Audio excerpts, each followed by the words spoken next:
এই সাথে প্রতিটি গড়ে গড়ে আসলে এরকম অবস্থা। যে বিষয়টা হচ্ছে এখানে আসলে প্রাকৃতিক ভাবে আসলে বন্যা হয়নি, কিন্তু এখানে যে জলাবদ্ধতা অর্থাৎ ড্রেনেজ সুবিধার অভাবের কারণে এই দৃশ্যটা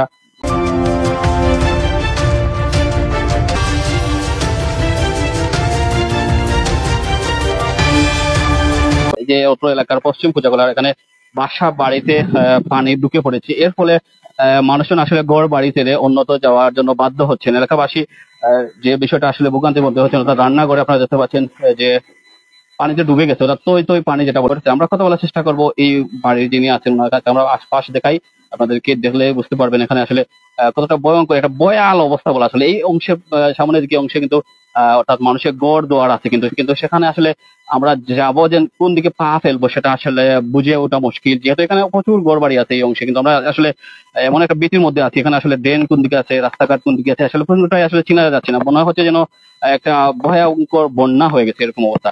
আমরা পশ্চিম কুজাকলা আমরা বর্তমানে কমিশনারে বলছি পানি নিষ্কাশন করার লাগি, ড্রেন নাই, ড্রেনের ব্যবস্থা নাই।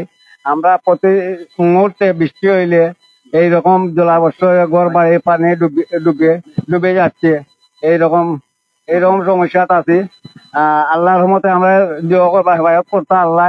আর বর্তমানে আপনার আমরা করুন ব্যবস্থা যে মেয়র মহোদয়ের আবেদন করছি, আমরা ড্রেন বা রাস্তার ব্যবস্থা নাই, রাস্তাগুলা করে দিবার লাগে।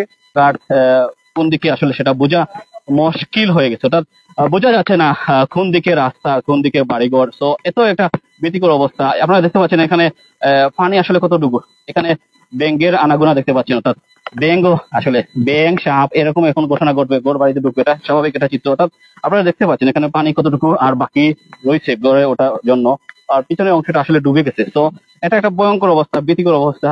কোথাও পা ফেলার জায়গা নেই, মানুষজন থাকবে যে আমরা যেন এখানে চলাফেরা করতেছি আসলে খুবই সাবধানতার সহিত চলাফেরা করতেছি। এখানে পানির আবার স্রোতও আছে প্রচুর। তো আমরা এখন অবস্থান করছি সিলেটের পশ্চিম কুজাগোলা অংশে।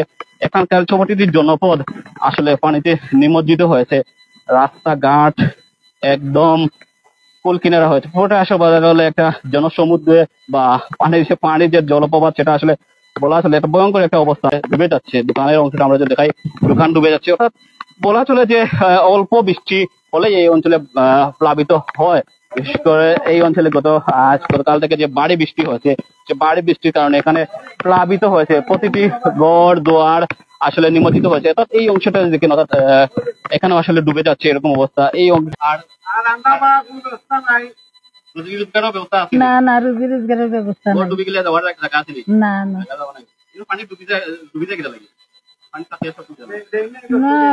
আছে ড্রেন মেরেন আছে কারণে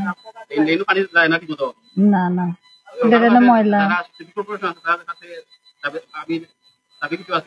আছে, দাবি আছে। যদি তারা পরিষ্কার পরিচ্ছন্ন করে দেয় তাহলে তো আর পানি চলে যায়। আমরা আপনার ইয়ের কারণে, ড্রেনের কারণে তো এটা কি প্রতি মেঘ দিলেই হয় নাকি? জি, প্রতি মেঘ দিলেই হয় এরকম।